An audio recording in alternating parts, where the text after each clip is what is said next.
black people in America, the history. And then there were those that were deposited at the bottom of the Atlantic Ocean. Bones that still glisten in the sun. Bones that mark the root of the Middle Passes. And I wonder how our ancestors could have gone through such turmoil, but they did. They did. Still are. The bones of the more than 12 to 15 million men, women, and children. 12 to 15 million. Come on, Walker.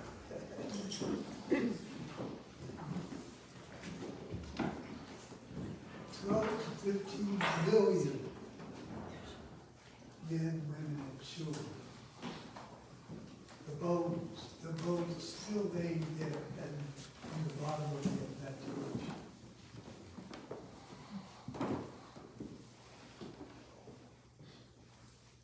So glad to be here today to help with this program.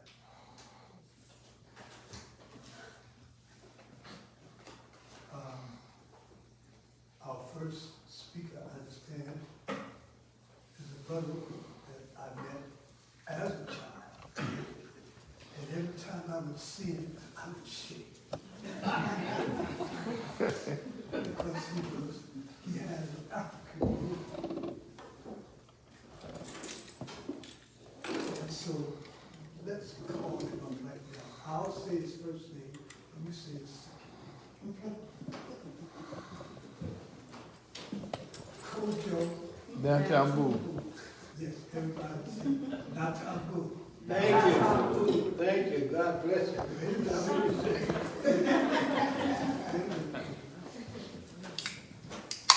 Let's put it again. Kojo. Downtown Boo. Everybody. Downtown Boo. Let's say tradition causes one to speak his name. Speak those names of our ancestors. He's not an ancestor, but he's definitely one of those who reaches out to our ancestors. So let's do it again. Kojo. Downtown Boo. Beautiful. That's better. It got better as we Bless you. Not Tom Book. What does it mean? Incomparable man of destiny. Incomparable man of destiny. Incomparable man of destiny. Unconquerable. Uncountable. Uncountable. Conquerable. Unconquerable. In other words, don't mess with me.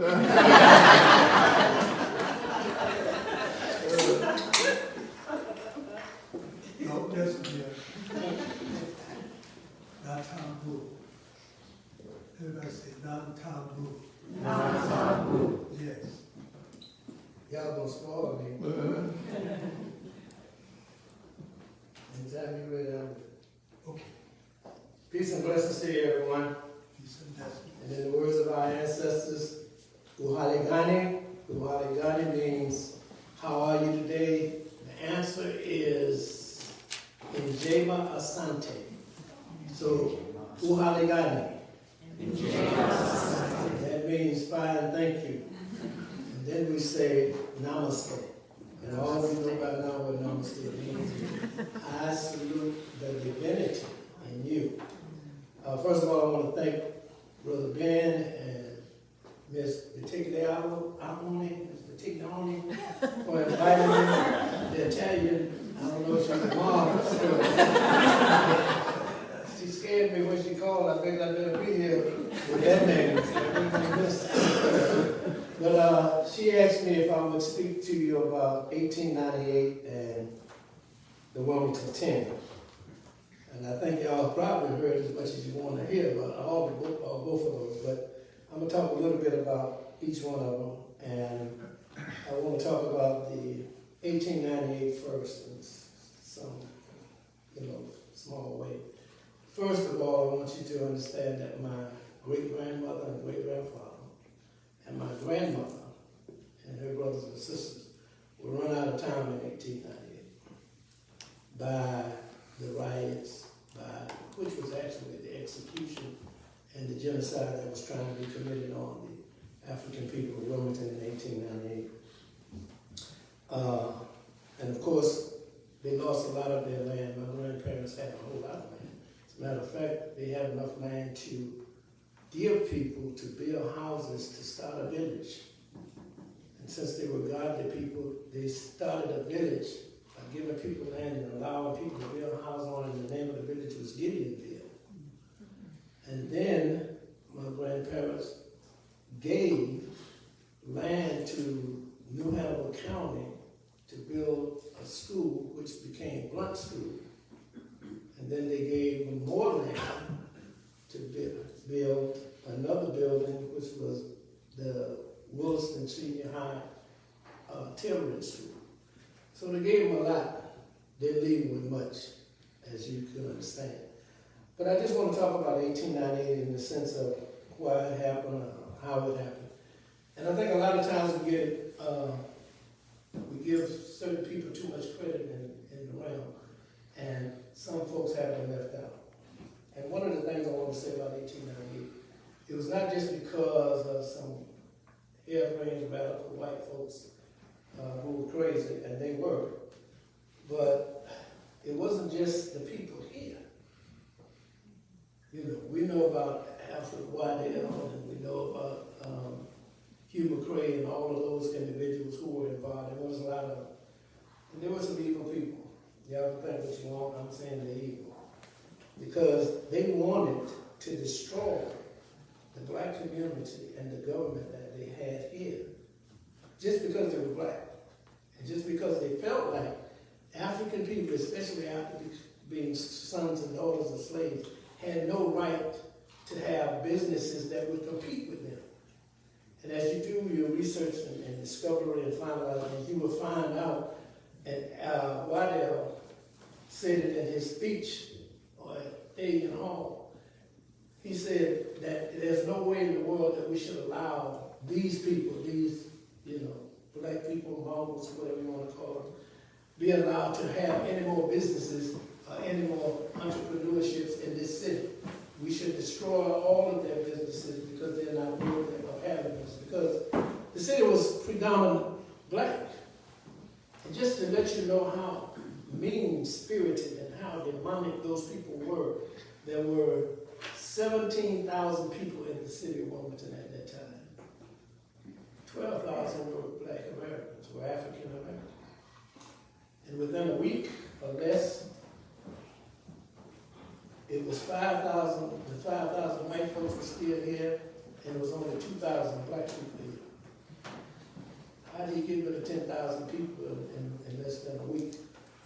And then they want to lie and say that, oh, we only killed 60. You only killed 60, but what happened to the other 9,000 and, 400? You only killed 60. But 10,000 people were gone. And I'm quite sure some people left, and I know they did. But the thing is, they try to tout now and make it seem like it wasn't that bad by saying, well, it was only 60 lives. But I beg to differ, because in the research that I've done and the things that I've seen, in 1971, black folk really didn't know that much about 1898. And the reason they didn't, because when black folks experience horrible things, they don't talk about it. And so black folks didn't talk about it from generation to generation to make sure that their children knew about it. Fortunately or unfortunately, my grandmother, the one I've been talking about, she never told us what it was, but she would always tell us when we would go to Atlantic Beach, we'd have Highway 17 South.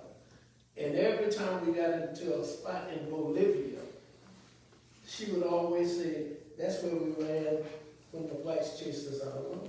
I was 7, 8, 9, 10 years old. Didn't make sense. I didn't put that much together.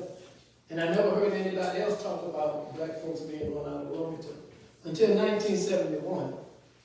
And in 1971, this was 3 years after they closed Williston, and it forced the black students to go to the white schools. The white children were rioting on November the 10th, 1971. I had already graduated. I had already started an organization called the BYBC, Black Youth Builders of a Better Community. And I was already organizing with Dr. Ben Chavis and bringing the students together here. But they were rioting at John T. Harvard. And the riot was so bad, they were running the black students out of school, chasing them down Shipyard Boulevard. But in their cars, and our children were running, because there wasn't no bus. Bus drivers hadn't come yet to take them where before. This was in the middle of the day. So they're running down the street, and the white kids are passing them, driving down the street, hitting them with bottles, hitting them with bricks, chasing them home. And it just so happened by the grace of God, my sister-in-law was a junior, I think. She might have been a sophomore. And she called and said, Coach Judy, y'all need to come out there. These white folks are going crazy. You know, they're chasing us down the highway. We went out there. Now I want you to listen to this. When we got there, the sheriff's department was there filming everything, but they weren't arresting nobody. They were filming the white students, hitting the black students, chasing the black students, throwing bricks and bottles at their cars, running them up and down the highway, but they didn't do nothing. They didn't do anything. And I'm very serious. And when we came, myself, Dr. Chavis, and a good brother who was our local minister of music and minister of communication, Brother Kenyatta came, we came with our camera, and they were taking pictures of us, taking pictures of what was going on. They still weren't stopping the white students from, attacking kids. And we didn't know what was going on. We knew this was planned. This was already set up somehow. And what we found out later on the news, even though we didn't got run home, the news said the black students rioted today over the Harvard because they were celebrating, observing the anniversary of the 1898 massacre. Why the hell would we be celebrating anything where our grandparents and great-grandparents were run out of town and killed, and most of them we don't know what happened? This is how we found out about 1898. This is when I found out what my grandmother was talking about. So some of us went to the library once we heard that, and we started looking for the books. They had the books here, but they never won. Didn't realize it was one on the shelf. It is no longer there. And I won't tell you who has it. But this is how we found out about the 1898 massacre. We started telling everybody. We started having press conferences about it. We started having community conferences about it and talking about it. And there are a lot of things you've already heard about Wilmington massacre. I don't want to get into it because I don't have much time, but I do want to tell you this. It is because those people were just like they are right now, just like those Trump people are right now, the MAGA people. They don't feel like we have a right, black folks have a right to have businesses. They don't feel like black folks have a right to have any kind of investments, land, prop, and they definitely didn't feel like they needed to have a place in the government. So, one of the things, it's just one thing, they felt like they needed to do something to get rid of them because this was during the time of fusion politics, and what happened was Alfred Waddell and his folks, and Hugh McCrae and all of them, they got mad and decided they needed to get rid of all the niggas and as many white folks as possible. Anybody that thought that fusion politics was the way to go, and they tried to kill them all and run them out of the city. And they even had a banishment plan, and the banishment plan says, we're going to run out all the blacks who are leaders, all the blacks who have businesses, all the blacks who have any kind of power or authority in the community, and all the whites who sympathize with them. That's why this occurred. And a lot of people give Alfred Whitehead, and he is the one who made the speech about killing all the blacks and other people and white people who supported them on Thayer Hall steps. And for those people who were new in Wilmington, Thayer Hall was the Center for the Board of Education. It might have been City Hall at that time. But he was on Thayer Hall steps and he made this speech and he was saying they needed to get rid of everybody. But he wasn't the only person that really created this situation. What a lot of people don't know was two white women. One white woman was named Felton, is W.H. Felton from Atlanta, Georgia. And she was making all of these horrendous speeches saying that we got to get rid of the niggers and we got to get rid of, what she called them heathens and all kind of other, degrading names, the beast and all that, because she said that if we want our women to be safe, we got to get rid of the mongrels, we got to get rid of the beasts, because and the reason was they were saying they had too many mongrel children, too many children that, and then she's couched it by saying they were a threat to the white women because every time they leave the children, and they always blame this on us, every time they leave home, the white man leaves home, they knew how to blow his mind. Every time the white man leaves home, a black man will go to your house and mess with your wife. This is what they say. Now this is what she said. And this woman said that the white men in North Carolina, especially Wilmington and anywhere, need to get up, start an army, and go and kill all of the niggas if they can, but kill all of the blacks and whites. She said blacks and whites who might be in this fusion program or in this fusion agreement. And she would hope that they would just fill the Cakefield River with them. That's number one. She's the one that actually caused their attention to come to the fact of what was happening because it was in the Atlanta Journal. It was in the Atlanta Journal a whole year. It was in 1897,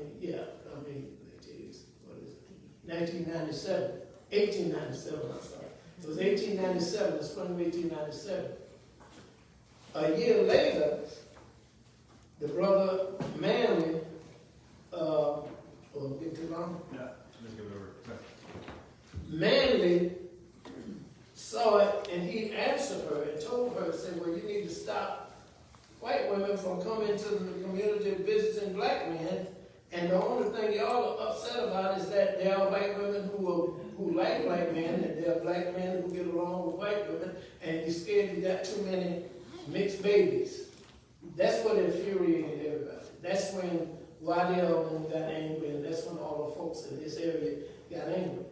But then there was one other lady, because Felton in Georgia, she said, what kind of men? She started challenging white men and calling them punks or whatever. She didn't say the word punk because it wasn't used at the time. But she was calling them names to make them feel belittled. But then she wasn't the only one. There was another white woman who was more prominent than her. And her name was Rebecca Cameron. One of the Camerons that lived at that particular time in Hillsborough, North Carolina. And she said, she wrote a letter to Waddell and to others and said, you need to fill the Cakefield River till it chokes with black people. Because if y'all are no kind of man, if y'all let them continue running this city and continue allowing them to grow economically without any conflict. And she challenged them. And the most important thing was Rebecca Cameron was the cousin to Alfred Waddell. Y'all listen to Alfred Waddell? Say that again, brother. Rebecca Cameron, one of the Camerons who still run Wilmington, she was the cousin to Alfred Waddell. And she sent a letter to Alfred and to the white folks here, that all the rest of them, and told them that y'all need to kill all the black people you can. I don't care, and this is what Felton said, this part. I don't care if you kill 1,000 a day. That's how they did it. So that's how that got started, and y'all know the rest of what happened in 1898. You got all that. Yeah, I gotta follow that. Okay, but now, how much time we got now? That's better. We gotta get. I don't want to cut you off in the middle. God bless you. Oh, yeah, I was, no, so good, I'm going. I was gonna tell you about the Wilmington 10, but I got to. Glad to be back.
Thank you, everybody. It's good to be here. Thank you, Brother Ben and Mr. Al for inviting me. Let me say this. I'm gonna try to pick up with Brother Kojo. And back at that time, he won't say it, but he was, at the age of 19, he was legendary in our community. And so, 1971 was a watershed year for me because that was the year of the Wilmington 10. And this man is underserved in what he did for the community in keeping young black students alive. They had tanks at Greater Congregational Church pointing at them. National Guard had come across the Elizabeth Farm Bridge. I was a junior in Hanover. They had integrated, and that's how it started, over integration. You couldn't have black cheerleaders. Right. You couldn't have so many blacks could be on the basketball team, so many blacks could be on the football team, and that nature. So black folks say, look, we got tired. Another unsung hero who has since departed, Miss Florence Warren, was a teacher at Hanover. And she was sort of our spiritual, you hear a lot about Hoggett, and Hoggett ran up into the woods, man. I mean, they were rocking the bus, they were rocking the bus, and they were catching hell at Hoggett. So once they escaped Hoggett, the black students would come to Hanover and say, man, we catching hell. And we would sympathize with them because there wasn't, not that Hanover at that time was all yummy and kumbaya, but it was less strident. The hatred was a little less strident than Hoggett. And that was mainly because Hanover was in the inner city. Yes. Hanover was surrounded Right. by black people, so they couldn't get but so much going there. But going through there and seeing the riots started and the city burning, and the National Guard troops had been federalized by Nixon, and they were coming across the bridge. I'm 17 years old and I'm watching all of this, and I wanted to be out there with Kojo and them, but my grandmama wouldn't let me. No, sir. She said, and if she'd have known Kojo was out there, she wouldn't have got him. Kojo used to come to the house and eat fried chicken. So Whatever else they had. and whatever else my grandma will cook. So she said, well, if you go out there, son, where you gonna stay when you come back home? So I had to hear all of this stuff secondhand, and it turned into this massive thing that we know as the Wilmington 10 worldwide. I would go to school in Hanover, and the boycott was so big that Hanover was a student body of 2,000. There might have been 9 blacks in the whole school. Because everybody was out of school. Nobody went to school. That was the boycott. But we 9 blacks, we walked together, hung together, and felt so isolated because we wanted to really be out there with those kids when they were in the church. They were protesting. The Klan would ride by at night and fire shots at the church and come down Worcester Street. They would come down Worcester. The Klan would come down Worcester. They would leave Hillcrest Park. Yes. Because it was a group called the Rights of the White People Party, led by Leroy Gibson, he wasn't even from Wilson, he was from Jacksonville. But I guess you would call that group the Days Proud Boys. I hate to mention that name. Yeah. But they would drive down Dawson, which was 2-way at the time, then drive down Worcester, which was 2-way at the time. But funny thing about it, once, and I won't tell you who the leader was, but his initials are Kojo Nantambu. finally got wind of what these guys were doing, and the Klan got ambushed. But just growing up through that time, you got to witness a lot. There was segregation at Wilmington, no doubt about it. The school integration didn't go great, did not go well at all. And I think some of the legacy is still there. Right. I think some of what you're hearing and some of the feedback you're hearing in the school system about what, we want this, we want to turn back, that's nothing new. And I'll just end it by saying this. When you see something at the root, you got to cut it off. That's what right. you see in the day, if you do not stop it, it's going to fester. That's right. Just like a cancer. That's right. And if you don't cut it off at the root, what you see going on today in this public school system, what you're witnessing on the news, if everybody don't stand up against it, it's going to be worse than what it was in 1971. Thanks.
Yes.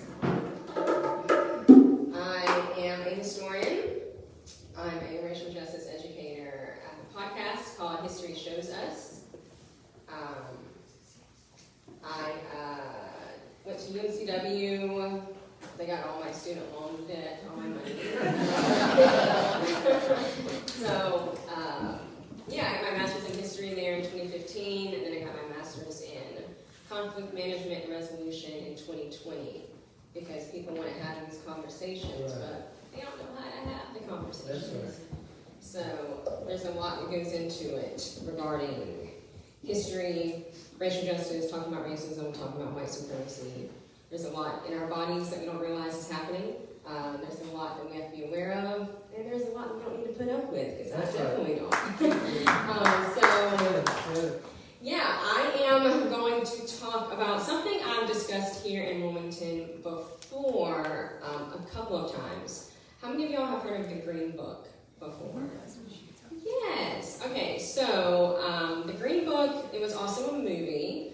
Mahershala Ali did a wonderful job. The movie, however, was not historically accurate because it was very feel-good. Yeah. It was very, very feel-good. I often say that any movie that wins a huge award that's about racism and white supremacy, they didn't tell the truth about it. there ain't no way. There's no way. So that movie came out, I believe it was the year that I did the lecture at the Bellamy Museum. That's where I first did it, in October 2019. And the reason why I did is because there was a Star News article about the Green Book locations here in Wilmington. and it listed about 10 locations. And I was like, that don't seem right for a port city. Definitely not for Wilmington geographically. So I went and did some digging in the New York Public Library's online archive, and I found all the editions of the Green Book. And so I dug through them, and I created this database and everything of each location. There are 52 here, actually, 52. The Green Book was in existence from 1937 to 1967. Technically, the first edition was 1936. But whenever Victor Hugo Green started, it was kind of like a trial run. And Victor Hugo Green lived in Harlem, New York. And whenever people look at the Green Book or they read about the Green Book, it's really easy to see it as just a travel guide, right? People look at history and they isolate it. But history should never be isolated, and history is not linear. Right? There's so much more going on that causes something to happen, the way that it happens, and when it happens. So it's no coincidence that the 30s is whenever we see the Green Book come into existence. Definitely not a coincidence that we see the mid-40s get more Green Book locations. And the reason is because of World War II, and the reason is also because of economic empowerment among Black people in middle classes, especially here in Wilmington. So there's a gap, there's a void in the historical record, essentially. And so right now what I'm doing is I'm doing research again. I'm picking it back up because we all know how the last 3 years have gone, and trying to just get through the day by day. And I started working for myself in 2020, so I had to pause some things, and this research was one. But I'm picking it back up because we talk about what Reverend Kojo and Mr. Anderson talked about regarding 1898 and the Wilmington 10, which are extremely important, right? Absolutely. And then there's the middle, right? There's the 30s and the 40s and the 50s aren't really talked about as much. There are reasons for that. Much of it is because we, as Black people, we couldn't talk about a lot. We were not allowed to put our stories in the mainstream newspapers, which is why I'm really glad that we had Black newspapers, and that's why like Wilmington Journal is so important. And so there's stories, right? There's stories that easily are overlooked because people want to focus more on these bigger pictures. So all these details that you've heard today, that all matters because it literally connects to the present, right? So when we think about the Green Book, you think, oh, that's great. Black people had this guide and they could travel anywhere. Not really. That's not really how it went. The Green Book was a literal survival guide. Like it wasn't oh, we're going to do this for fun. Oh, this is going to be great. Literally survival. You have to imagine, right? I'm driving down. I'm from Brunswick County. So I imagine we're driving in Ash, North Carolina in 1945 with no lights on the car. My Lord. And I mean, even now, you don't go certain places in Brunswick County, right?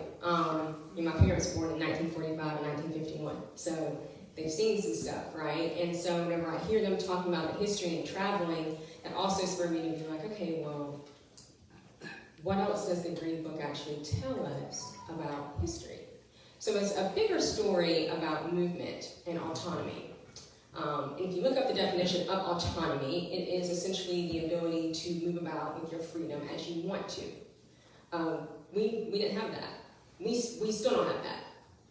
And the reason why I say we still don't have that is because if you think that we do, then you ain't living in 2023 America. That's right? So when you think about the Green Book and you look at Wilmington, you have to look at, yes, 1898 and the Wilmington 10, but you also have to look at what was happening in between that time.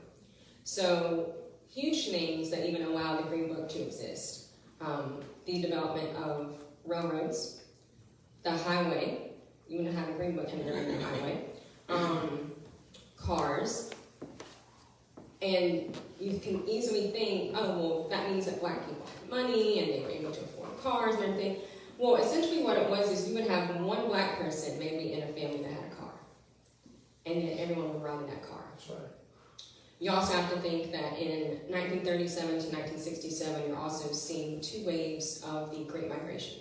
So the first wave happened in the early 1900s, then you have the second wave of the Great Migration around the 1940s, and the last wave was in the mid-1960s. And the reason for this is, yes, some people did just migrate. They did just migrate up north for jobs, but people fled the South. I don't use the language of they just left or they just moved. That sounds very voluntary. It wasn't voluntary. People were literally fleeing from horror here. And so whenever you have that, it's really easy also to think about the lack of autonomy, the lack of freedom. And then it comes into question what it means to be a democratic country whenever our entire voting system is not democratic. But anyway, it's a whole other conversation. But here in Wilmington, you had 52 locations. You had restaurants, barbershops, beauty parlors, taxi cabs, which essentially were like black people's versions of Uber before Uber was Uber. Boarding houses. You had like Payne's Tourist Home, Murphy's Hotel, some of the barbershops, right? Johnson's Barbershop, tons of beauty parlors, Lazora's Beauty Shop, Celeste. You had Germany's Beauty Parlor. You had restaurants like Ollie's and Johnson's, and I mean these are some of the places you can still go to them, but you wouldn't know they were a Green Book location because now they're named different things, or the buildings are just gone.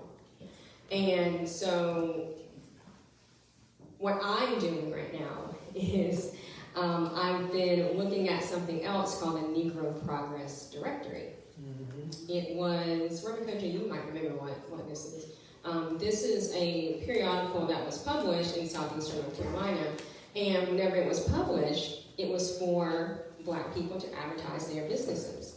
So I'm looking through it in the North Carolina room, and I'm looking through it, and I was like, oh, this is a Green Book location. Oh, this is a Green Book location. They don't say that, though, right? So they say, oh, okay, this is Ideal Pharmacy was a pharmacy here on Castle Street. Actually, there were a lot of Green Book locations on Castle Street. It's not being gentrified, so that's a problem. So I'm looking through all this research. And then I had a couple of conversations with an older black woman here. And she actually is a family member of the woman who owned Lazora's Beauty Shop.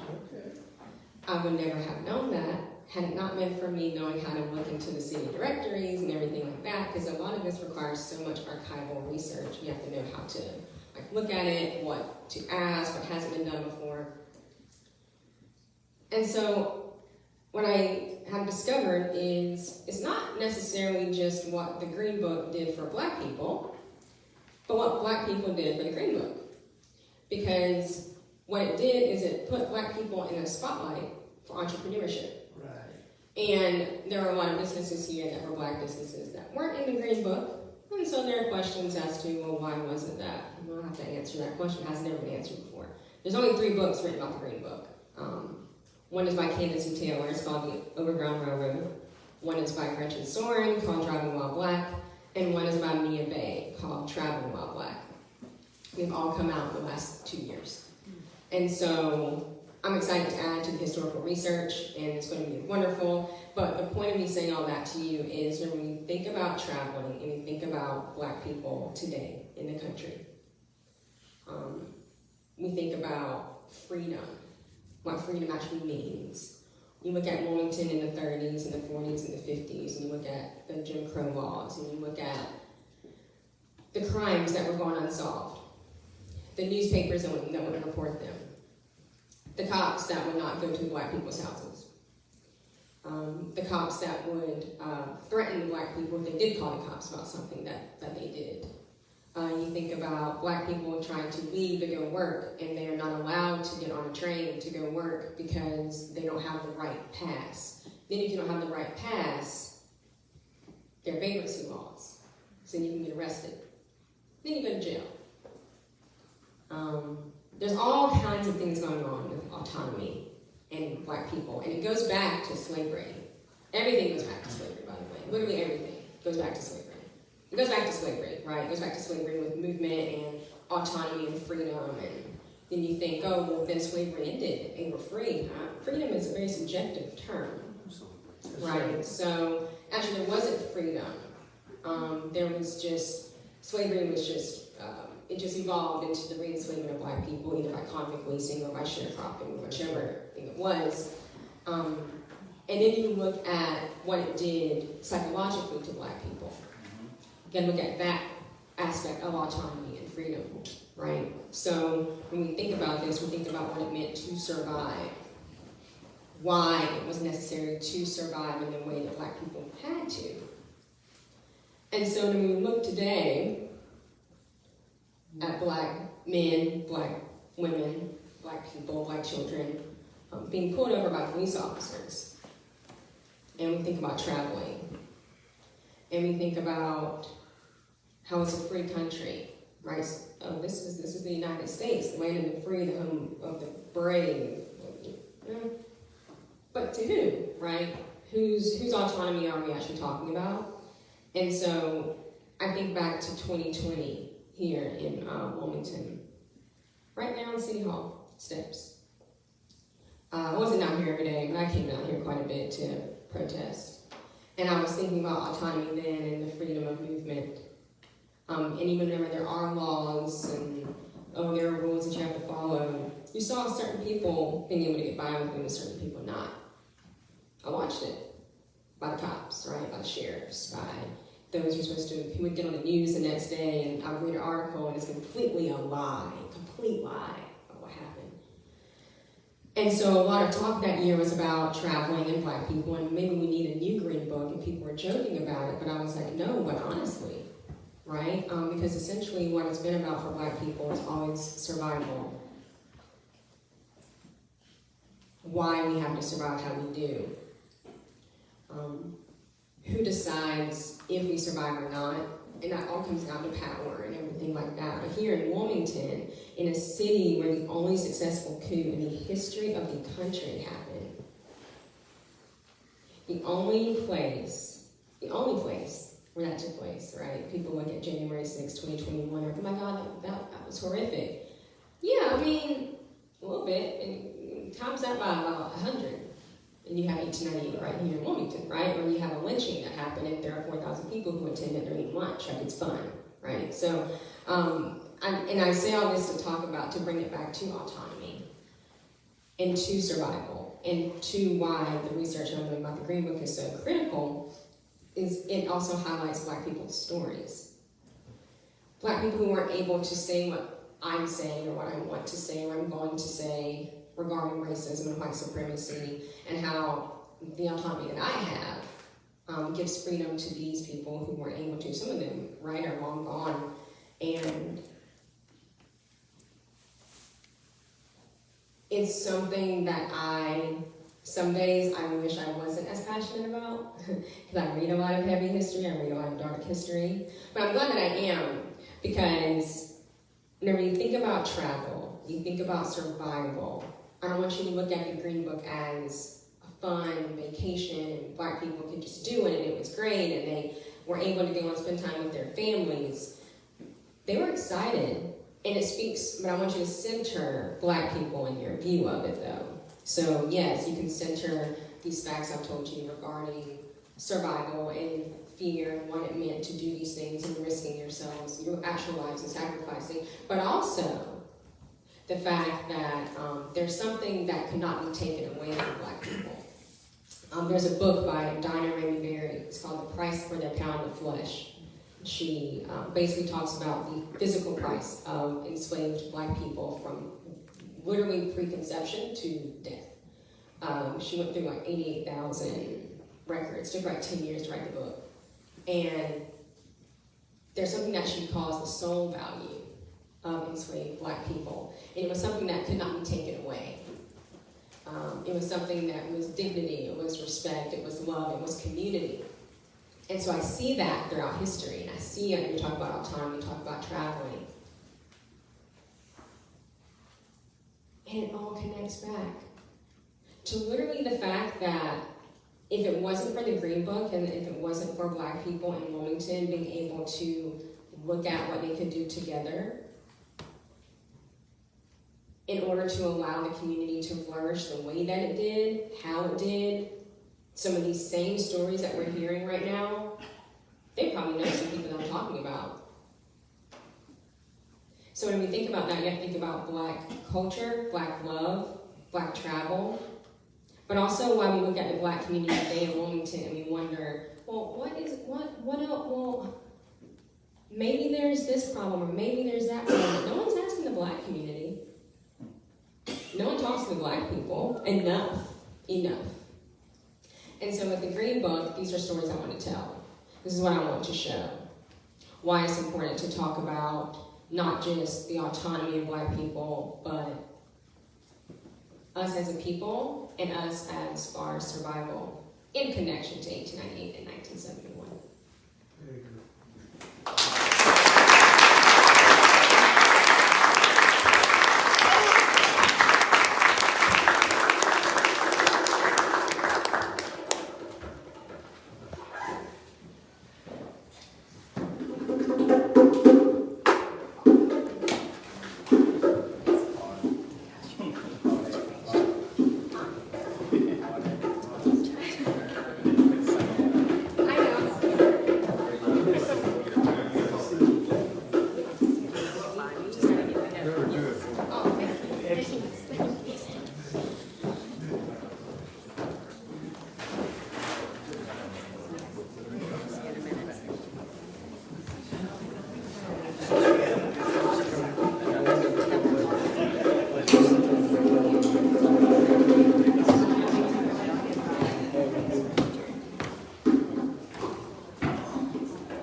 Good afternoon.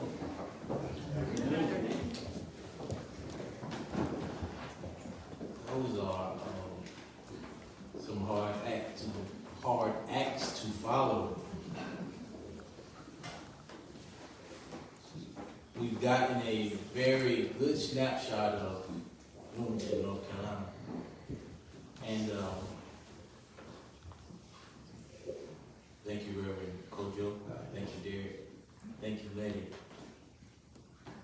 And as I thought of what I would say today, I didn't necessarily know what I was going to say today, so that's why I was talking to Ben. I'm always transparent. But I was thinking over the week what I would say, and I think that my background and my experience is so different from everyone who sat here before me. I've been able to experience Wilmington a little differently. I've experienced Wilmington where we did not know that Black history. I went to Snipes in kindergarten. Then I went to Blunt in the first grade. And then I went to Winter Park in the second grade. And I was born in '76. So, we didn't know what was happening. We didn't understand. We were right on the end of, well, not the end, the beginning of when the integration started. We just knew we had to change schools. We just knew that from Turnkey, we went to a school that was right down the street to a school that was up Market Street. And then we went to Winter Park. It was a bus ride. All right, let's get on the bus. Hey, let's go to school with someone and with some white kids. We had white kids in Turnkey back then. We had 2 white families. Didn't treat them any differently. So what you now in year 46 and probably years back, you learn where you were during these historical events. And it's eye-opening. Wow. So we went here, from here to there because of this. And when you grow up in the Black community, we hear about single family homes. Mom over here, dad over here, and everybody's center is grandmas. But in the Black culture, that's wealth. Instead of having one home, I got two. I got dad's house, I got mom's house, and we all get together at grandma's house. Grandma runs the family. African society is maternal. Matriarchs. Black women run the family. So as we grow, we don't know these things. Oh, so I said I went to Snipers, Blair, Winter Park. I went to Williston Middle School. Williston Middle School. Yeah. Now, I didn't know anything at that time about Williston Senior High School and Williston Senior High School being the greatest school under the sun. But the connection is, my 6th grade teacher was Florence Warren. All right. Very good. So I was in school, and I was a bad little kid. And Florence Warren said, "Are you one of those Spears from the north side?" I said, "No. I'm not from the north side. I live in Turkey." So I come home, you know, like most little kids. Mom, my teacher asked me if I was a Spears from the north side. My grandmother said, "Listen, when you go back tomorrow, you tell her, yeah." I went back, I told her, yeah. But I say that to say that the history is all connected. And in this community, that's how it works. That's how it worked. Everybody knew everybody. There was a connection. There were things you could do, there were things you couldn't do. And no matter what you did, good or bad, it beat you home. As I say that, I can remember my grandmother. She worked at the hospital for 20 years.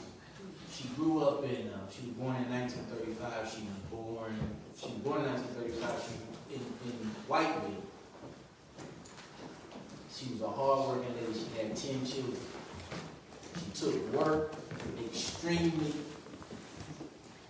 She was passionate about work. But she was, and I don't think she had more than a 7th grade education, but she was very, very passionate about education. Again, as I think back, I remember all the encyclopedias. You remember when it's funny, but when the white guy came around selling the encyclopedias, he'd knock on the door. Right. World book. World book. Right.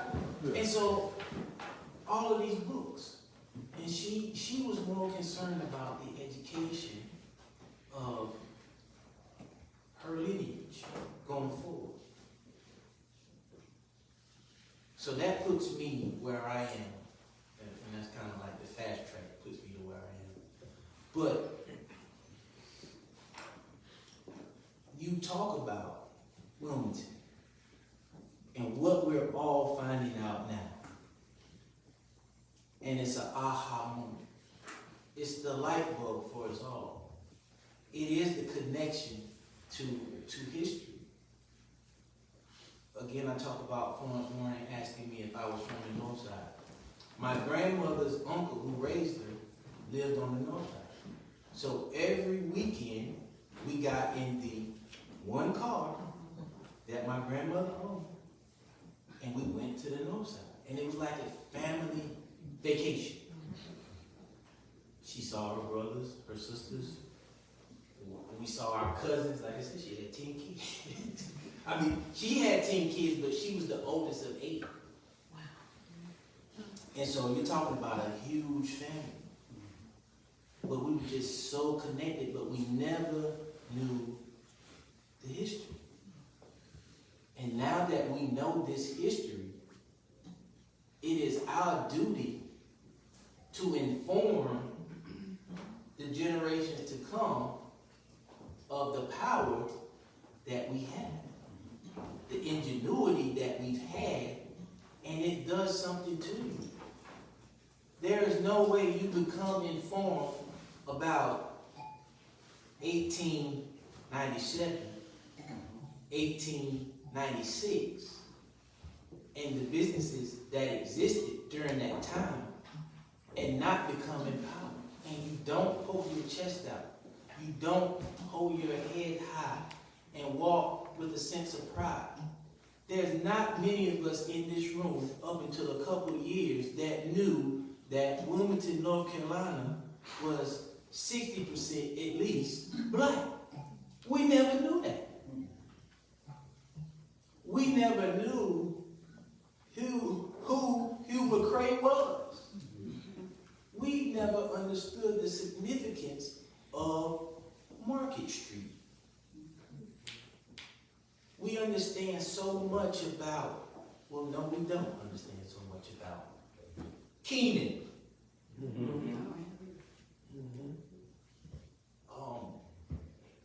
Kenansville, what's the other place? It's a town. The guy was the mayor. It's Kenansville, Sprunt. James Sprunt.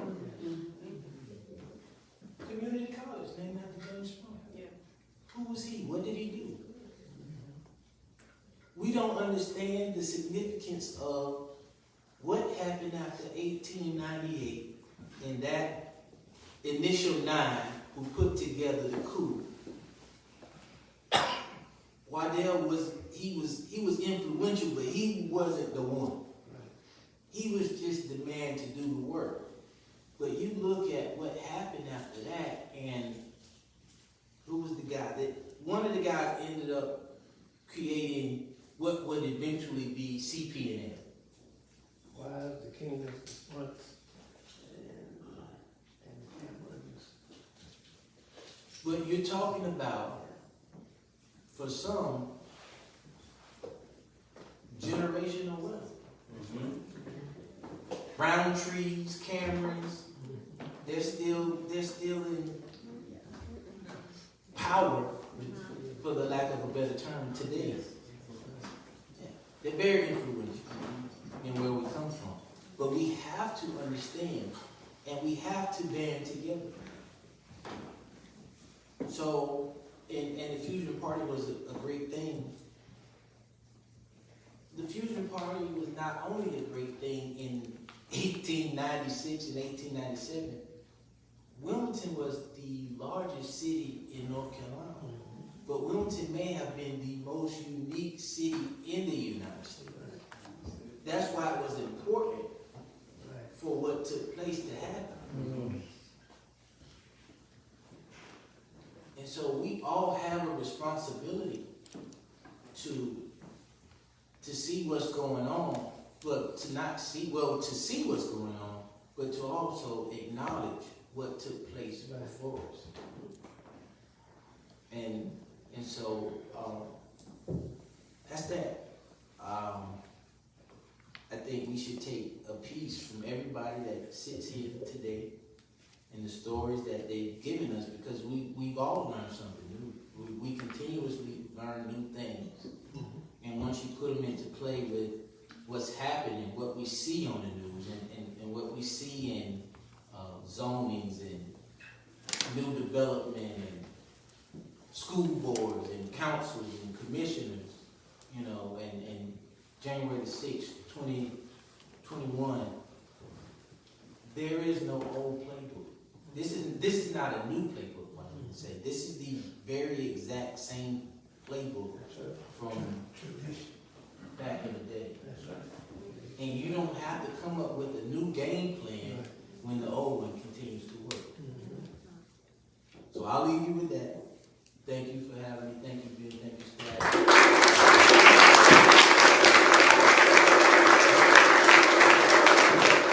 Hello, I'm Rachel Keith. I'm a reporter and host for WHQR, and I really wanted to do this panel today because I follow the school system, and this has been a point of contention in our community, and I'm so grateful that our officers locally and across the state are willing to come and just have an authentic conversation about what we're doing with equity, diversity, and inclusion, because we had this historical conversation, and how are we going to implement some of those learnings into what the work that these people are doing right now. So I want to introduce first, I'll go in alphabetical order.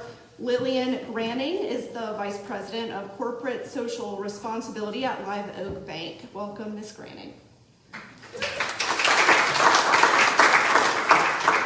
Jamar Jenkins is the former Inclusive Small Business Coordinator for Live Oak Bank. He currently works as a consultant. Welcome, Mr. Jenkins. Malcolm Johnson is the Chief Equity, Inclusion, Diversity Officer for New Hanover County Schools. Thank you, Malcolm. We have Dr. Danielle Roseborough. She is the Chief Diversity Officer at the University of North Carolina, Wilmington. Welcome, Dr. Roseborough. And then we also have Linda Thompson. She is the Chief Diversity and Equity Officer for New Hanover County. Welcome, Ms. Thompson. So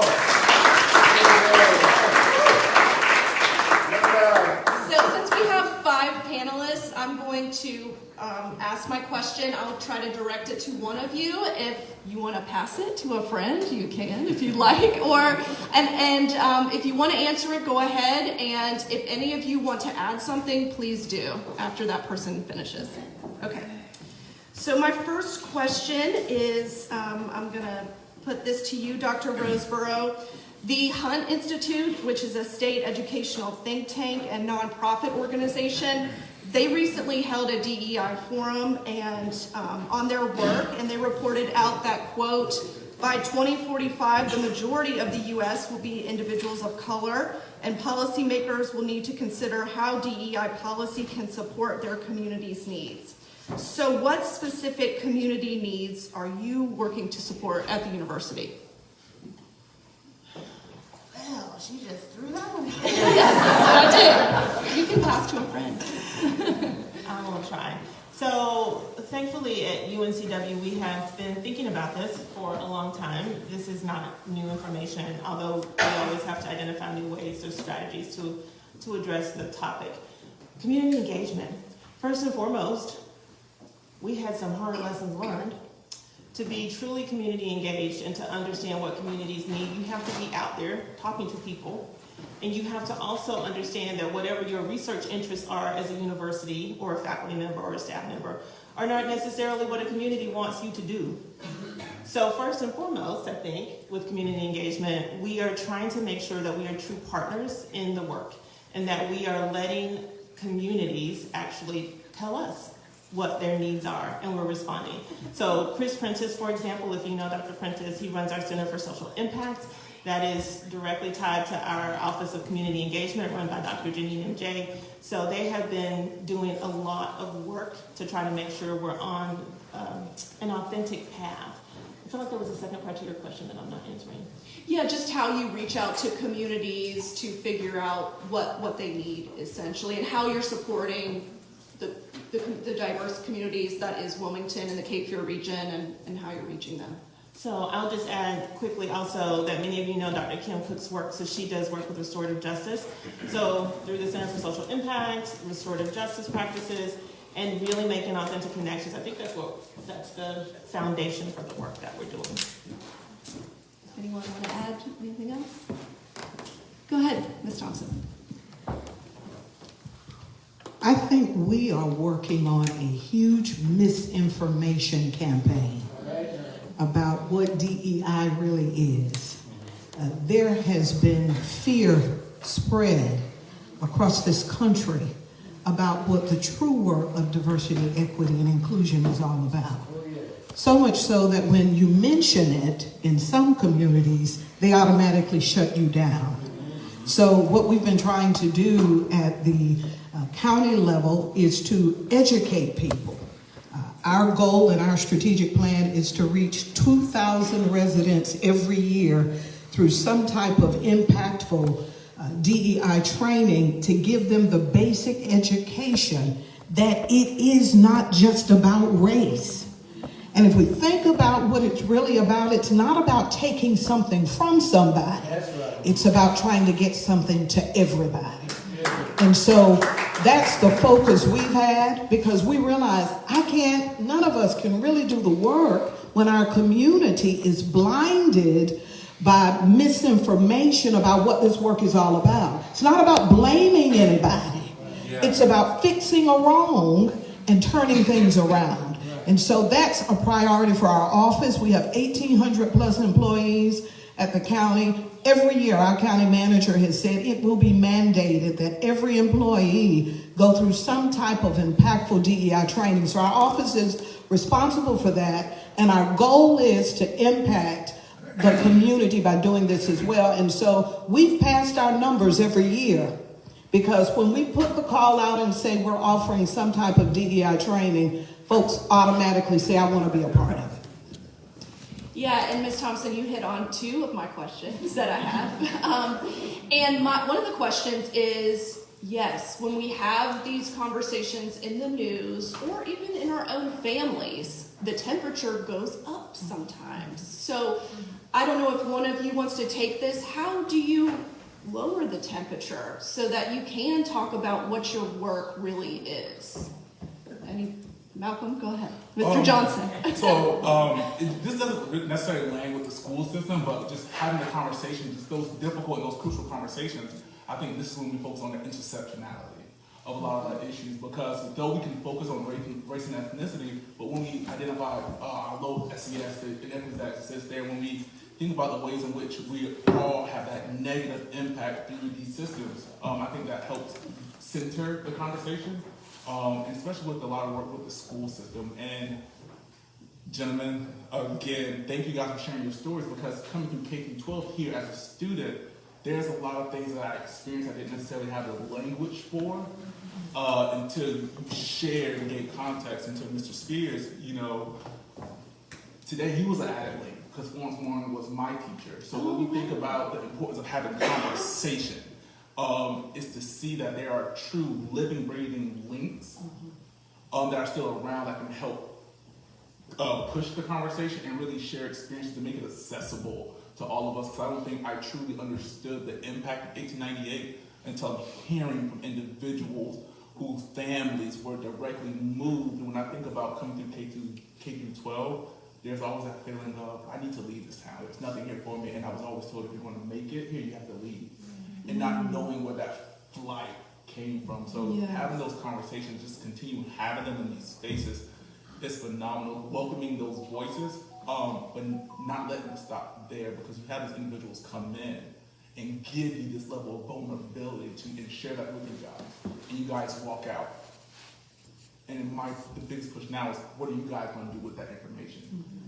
How do you guys leverage your resources to ensure that we can address some of those things that he spoke about when we talk about 1898, especially around the removal of economic resources from the Black community. So I will say, to round this question out, it's very important that we have the conversation.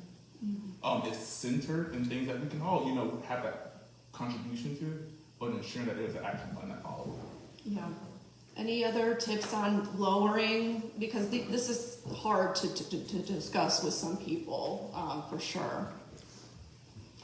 Yeah, I might just add some of our philosophy around these conversations, kind of in a corporate setting, which is to really center the approach in leading with curiosity instead of this kind of desperation to share opinions. And one of the things that we try to practice is asking 2 questions. Right, when you feel yourself getting triggered or that the temperature is rising in your statement, to require yourself, ask at least 2 questions before sharing any opinion. It's really hard to enter into an aggressive space when you're asking questions and really trying to receive information. So it's just some strategies we use. Oh, great. I would add that I believe it's all about the approach. Yeah. Because oftentimes the temperature only rises when you're walking in expecting a fight. And so if we approach the actual dialogue from a perspective of, I really want to understand, and we take into account that over the past 3 years, I think we all have a little bit of fatigue around this conversation. Yeah. So it creates a little bit more angst when we do begin to have these conversations, because from the perspective of somebody who is being brought to a table, I'm a little frustrated with having to explain to you why we're even having this conversation in the first place. And so we go a little bit further into the conversation and then we get to a place of understanding. But if you walk in with a clenched fist, then you're walking in from the wrong perspective in the first place. We should be walking in with an expectation to really reason with each other and get to a place of understanding. That in itself can calm the temperature before it even gets hot. Either we're going to agree that we want to be better, or I just walk at you because I want to pick a fight. And we pick a side on which case we want to stand on. So it's all about the approach on both sides of the coin. Are we really looking for being better together and having real equality? Or do we want to keep fighting about it? Fighting has gotten us nowhere. I think we should get to a point where we want to actually make this work for everyone. Yeah. And then, Ms. Thompson, when you said the zero-sum game, I have it written in here because when I follow educational practices, you know, in hiring, we're trying to be DEI centered, or admissions to school, trying to promote that. But then again, I've heard advocates of DEI say, I'm not taking anything from you. That is something that I've heard been said over and over again. And I just wonder, why is that? I mean, do you all have a reason why we continuing to have this conversation over a zero-sum game, and that's how they see DEI? I think back to Jamar, it disarms us.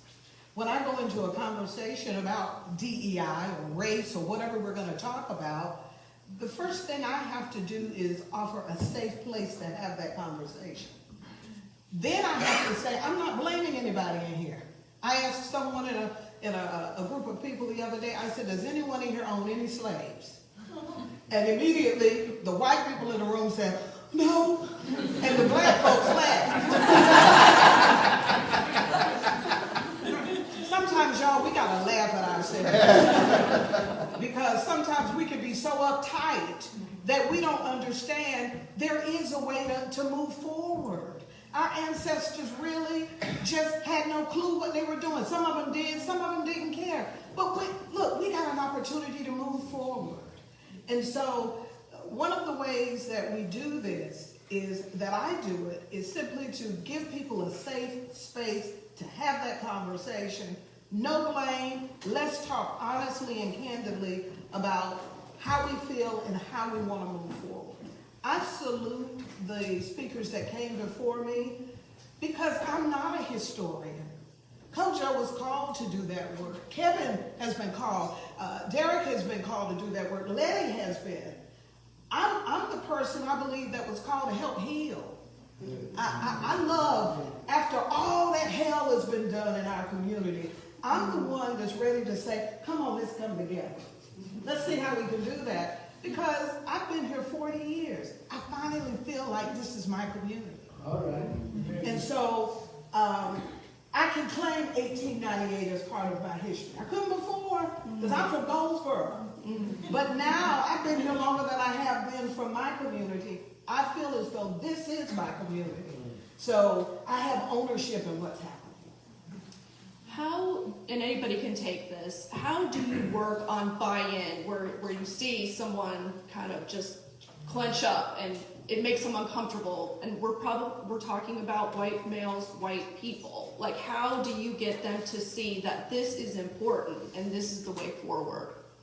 I'll say that. I think that it starts with relational development and an understanding when you approach these topics that no one wakes up in the morning and says, I'm going to have life as I know it be wrecked by uncomfortable truth. No one wakes up and says, I'm going to intentionally destroy anything that I have been a part of and known to be normal by having a conversation about some of the ugly history of our city, region, state, and country. Nobody signs up for that. When they have experienced life from a certain perspective or lens for an extended period of time, they don't wake up and say, I want to do this. And you have to approach, for those of us who work in these spaces, we have to understand that it's not a desirable thing for most well-to-do Caucasian men who are in power or influence in the world. They don't necessarily like their world being rocked or having to accept that some of the things that they have been able to experience and live with have been afforded to them by some heinous acts. That's a hard truth to swallow. And so you kind of get to the place where you can actually accept the truth when you understand that the person that's delivering said truth actually really does care about you as a person. I'm not coming to point fingers at you about what your forefathers did. I do want you to understand, because you have access to rooms and tables that I may never be able to sit at, and if you can get me a seat at the table so I can impact change for the generations coming behind me, then so be it. But we have to relationally get to the place where we can look eye to eye and say, I appreciate you coming to speak to me about the challenges of my forefathers. How can I help you? You won't get the desire to actually be a part of the future from people that you don't take the time to get to understand why they're like that in the first place. Let me add, I have a couple of thoughts. So one is, I use metaphors a lot, comparisons. And one of them I've used before, if you've heard it, I apologize, is to athletics and DEI. So how many of your parents, anybody parents out there? You've been to those games, you've seen those other parents and how they act. Nobody in here. My point is, in athletics, most people say it's tough. You're not going to be successful or win unless you study, unless you know the other team, unless you know your craft, unless you keep picking yourself back up and getting back out there. If we translate that to DEI, people will look at me like, what are you saying? We all know that things are tough. It is only when we start talking about race in particular that all of a sudden people don't want it to be tough. So I ask people to think about other areas in your life, in our lives. When we ask our children, we say to them, this is when my grandmother worked in farms all her life with white people who didn't really care about her, but she kept going back out there every day. We all have these stories that we share with our children about how life is not easy. It just isn't. So that's one way I try to help people think about conversations with race and just settle down. Just settle down. The other is translating. So I work at the university. So we have great values and principles. It's really hard to translate those into daily practice. So you can say all day that you really believe in representation, that we need to have diverse people represented. But really, what does that mean in how you design your classroom? What does it mean when you respond to a student who says, they just had a family member die, or they had some other reason that they're struggling in your class? Is your response always rooted or grounded in a particular way of understanding education? So for me, the translating of the value into practice is where we have a lot of work to do with each other. Or Malcolm, what were you Yeah, going to just say? really Sorry. quick. No, Go ahead. Super quick. And this is to protect myself as a DEI professional. Any space I enter is not, I enter from a space I'm not here to change your mind. Yeah. My goal is never to change anyone's mind. It's to speak on universal truths. It's to look at the data and look at the things that exist, things that are non-negotiables. And that is super important. The second thing is really giving people real life experience of what DEI work looks like and letting them know that it belongs to each of us. We don't have ownership of DEI in our respective fields. We facilitate it, we guide, we provide oversight, best practices. It's important for when we are setting the safe spaces, empathy, care, and compassion in our decision making. For example, when we think about cultural celebrations that we do for Black History Month or Hispanic Heritage Month, is the same way we go about planning those events are often very different than how we would plan Christmas. No one plans Christmas 2 weeks into December. But oftentimes you have these cultural events where you're getting reach outs, emails to participate a week prior. Hey, this is short notice. So when I think about intentionality, demonstrate that you're truly an advocate for this work, and you're intentional in your programming. If you recognize that you're going to have all these cultural celebrations throughout the year, it should be a part of your yearly program proposal. Those individuals should already have email letting you know we're looking for you. Those relationships are already established. So it doesn't look like a pick-me type of event when it comes to month of. So I will leave you with empathy, care, compassion, intentionality. Ben and I did this project, and I'll be brief. It's called One Small Step, where we brought a conservative and a liberal together to have a conversation. They went pretty well. One of the culprits for some of our polarization were the media, that is us. So I wanted to ask you all too, besides hiring more journalists of color or those who represent the LGBTQIA community, how can we do a better job in covering diverse communities or covering your work? What specific areas do you think need more coverage or sunlight? Go ahead, Ms. Thompson. First of all, I think our media representatives need training. When I look at newspapers and articles and I see microaggressions in our storylines and the headlines are offensive, I think before we really want to delve into those topics, our media representatives, reporters need to be trained. Just like I had to go to school and be trained, and I was a journalist at one time, a long time ago, but I think if we are going to make the change with our media representatives need to commit themselves as well to understanding what this country, what we're talking about. When we talk about DE&I, when we talk about microaggressions, when we write stories. When I grew up and went to college as a journalist, I remember I learned about yellow journalism. And all I know is when I graduated from UNCW, I never wanted to be that journalist. I wanted to be a journalist that wrote about the facts and allowed the community to make their own decisions based on the truths that were in my story. And that doesn't happen anymore.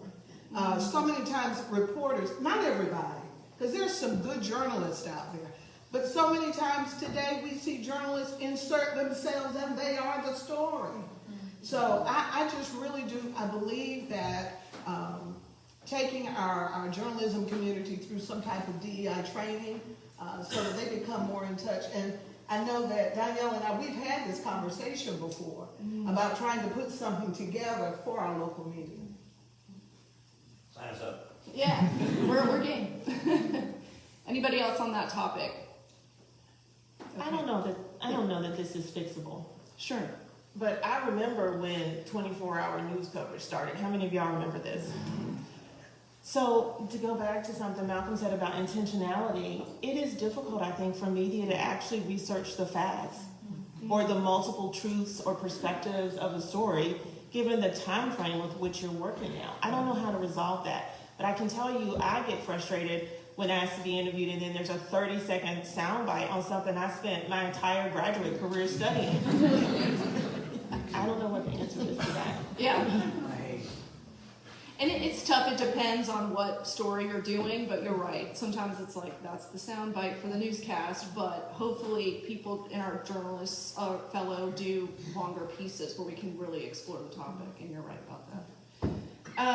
And I wanted to move on to, just exploring how you see the history of our area's DEI work. So what was the catalyst for you because most of these positions started in 2019, if I'm not wrong. So what was the big catalyst for you? Linda, what do you think? The catalyst? For the county creating your position. Well, because we started before George Floyd, and I'm sure that because there were so many other issues and incidents that had already happened locally and worldwide, I know our county commissioners, you had one or two commissioners, Jonathan Barfield and some others, really pushed it. And it started after the county, we closed down our human relations office several years ago. That was headed by, I think the last person was Carl Bird. And that's probably been about 15 or 20 years ago that they closed that office down. Don't absolutely know why, but I think immediately after it was closed, the county realized we got to do something because something is critically missing when we began to address issues, not just in our minority community, but issues of diversity, equity, and inclusion. The city and the county then created a Community Relations Advisory Commission made up of citizens from both the city and the county And that has been around for a while, but they then, and one of the members is here today, but then they realized that we've gotta do even better. And that's when, I think in 2019, they began to do the work, and the office started for us in August. Well, they adopted it in June of 2020. So that was kind of the catalyst. But the work has always been here. I can remember back as far as Bertha Todd. Dr. Bertha Todd was the very first DEI person, and she didn't have the title at the New Hanover County Schools. They kind of gave her this glazed over title and pushed her in private rooms, told her what they wanted her to do. But she was doing DEI work back in 1968 and 1969 as schools were forced into integration. And so the work has been here for a while, and you've got people sitting on the front lines and going back that have been trying to do it, but that was the catalyst for New Hanover County. Malcolm? So what I actually can offer something very unique. I'm the product of the work that was done to advocate for my role. You know, because I'm from born and raised here in Wilmington, North Carolina. I'm a professional, and all my time in the classroom has been in DC. So seeing the way in which New Hanover County schools and New Hanover County advocated for this position, and seeing that this position had availed itself while I was doing this work in DC. And one thing I can tell you that really sparked my commitment to coming back here was it's a personal passion, it's a personal commitment. I know when I'm in DC and I was doing that work, yes, it's great work, but it's a part of a community that I didn't come from. So I was an outsider. So coming back into a community and picking up where, you know, this equity work has already been doing, it is phenomenal. So in my role, how do I continue laying that foundation? And even when these equity titles might not be DEI titles anymore, how do we ensure that that work is still happening? So right now, it's just the continuation of the work and the foundation that was already laid. So UNCW, we've had something similar to a CDO for many years, since the 90s. It just had different titles. It was about 2016, I believe, when the Black Faculty and Staff Association recommended a CDO position that was cabinet level, that sits around with the other senior level leaders on campus with the chancellor's leadership team. So I say all that to say that, I mean, similar to what you just ended with, Malcolm, that no matter what the position is called, the commitment has always been there. Understanding that as a university, we're an educational institution, so we understand that we learn every day, not just our students, but those of us who work at the university also have to learn every day to be the best that we can be for our students. The last thing I'll say is to go back to something Linda said about DEI, diversity actually being much more broad or comprehensive than we normally consider it. We have 17 components of diversity in our diversity definition. Wow. I don't think people realize that. No. Yeah. So when people get upset about, we're talking about too much about DEI, which part of it? Are we talking about ability? Are we talking about veterans? I'm not sure. So I just want to reiterate that we as a learning institution are really interested in the complexity of the human race. And that's the beauty of us all. And that complexity is what will always be with us, no matter what the media concern is of the day or what the critique is of the day. So I'll end there. And yeah, Jamar and Lilia, could you talk about Live Oak and why they decided that this was important? Yeah, I can speak a little bit, and I think we have taken just exactly that perspective. One of our commitments in our DEI program is to take the broadest view of diversity to really hone in on the seen and unseen aspects of our human experience. And that's really important because often we get stuck in race and gender, and it's so much deeper than that. So that when we're talking about, and really I can speak to our inspiration to invest more heavily into our corporate social programs is pretty core to our competitive advantage, right? So if we are going to be providing products and services that are equitable and accessible, we have to represent diverse voices, and that needs to represent not just our community, but our customer base, right? So we serve small businesses. What do small businesses look like, right? And so we need those representations on all of our teams, from our tech stack to our customer service. And so without those, we really lose a competitive advantage in this space. And so also we talk about kind of separating this into diversity of thought and places of belonging. And so those are kind of like our competitive advantage lies in that diversity of thought, but then in those places of belonging is carried on where we create our internal community, right? How are we making sure that people can show up as their full and authentic selves, regardless of those 17 components of diversity? And that's really important to our programming and kind of why we got into this space. I would add specifically about the program that I was a part of. It dealt more with the equity piece of DEI. When we think about people having access to appropriate education for entrepreneurship, I did a study, and it brought about a 20-page paper, but it was post George Floyd, mid-pandemic, where we saw a lot of businesses who weren't able to qualify for PPP funding. And it wasn't based on anything that had anything to do with their background. It was because they just had not had access to appropriate education. They did not know how to form their business. They did not know what an EIN number was. They didn't have payroll to record. And what is the pain point in that particular situation is because they haven't had a place to go learn. When you think about economic challenges, economic trauma in some of these communities and how people just have never been able to get off of a hamster wheel long enough to sit down and learn what it actually means to be successful in any way, shape, or form, we wanted to create a space where people would come in, work on their business, but also learn an appropriate way to get into entrepreneurship that actually could produce longevity. You know, we talk about legacy development in our community. Like I look at Uncle Kojo and Brother Derek and how they have been, like, especially Uncle Kojo, he's been a part of my life since I was a baby. Everybody in my community didn't have a Kojo to be able to have access to. And so we needed a space where people could come in and feel comfortable.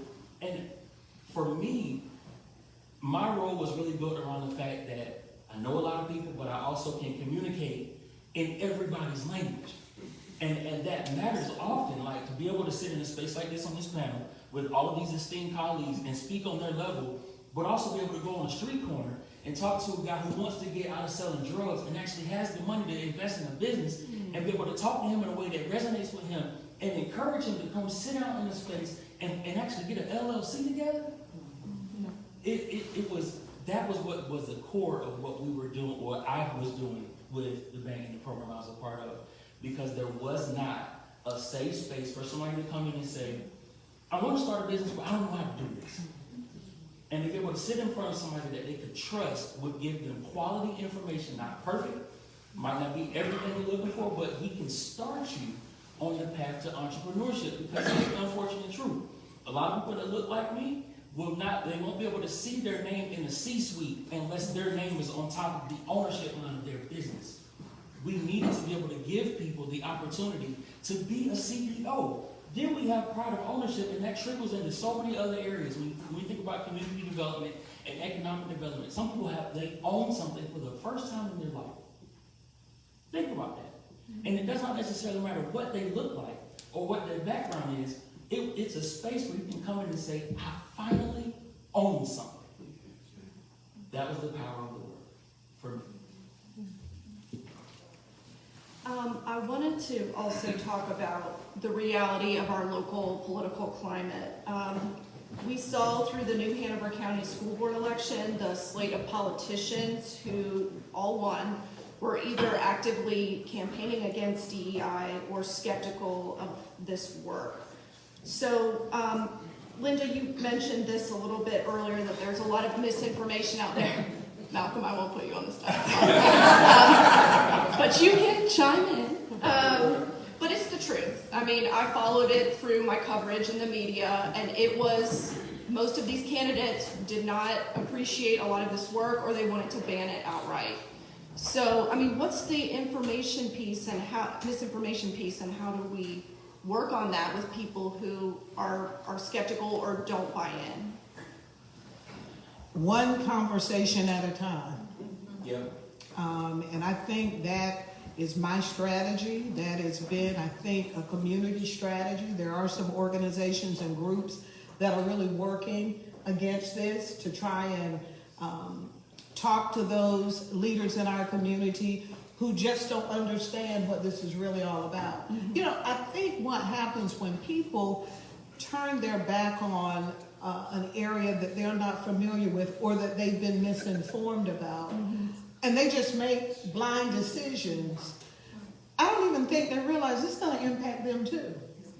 And because of those 17 different areas of diversity, one of the things that I learned, and this year we are really looking at DEI across New Hanover County through what we call, we're using a dashboard, an equity dashboard, and we are plotting about 8 or 9 different areas of poverty across that dashboard. So you see it on a heat map. And when you put up there what's getting ready to happen with food stamps at the end of this month, because the supplements that people get, and I'm going to get to the answer.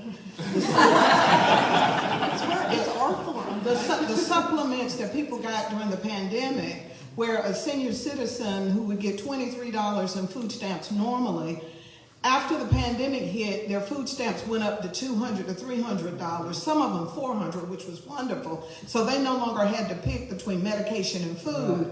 At the end of this month, it goes back down to $23. And so if you tried to buy eggs or anything else lately, you realize now it's going to be devastating, especially with the cost of food right now, to 1,500 homes in New Hanover County. And when we plotted that across a map, it wasn't that the huge need that people that use food stamps and SNAP and WIC were not in just black communities.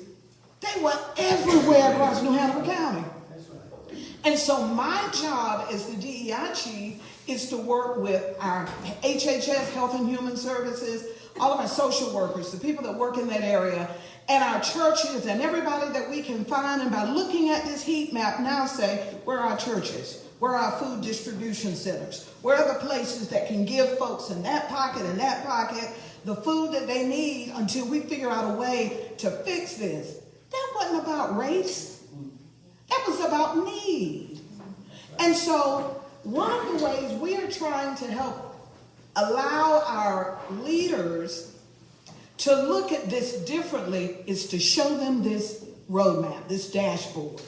And so when we throw those maps up there, they begin to say, oh, that's my neighborhood. That's my neighbor. That's where my mama lives. That's where my kids are. When we begin to talk about the fact that DEI talks about children with special needs, special with different intellectual levels, well, that impacts. It ain't just about color, it impacts a lot of us. And so the job and the thing that we've been trying to do, and I know Malcolm has been trying to do, is to show people that this is a humankind issue. It's not about the color of your skin.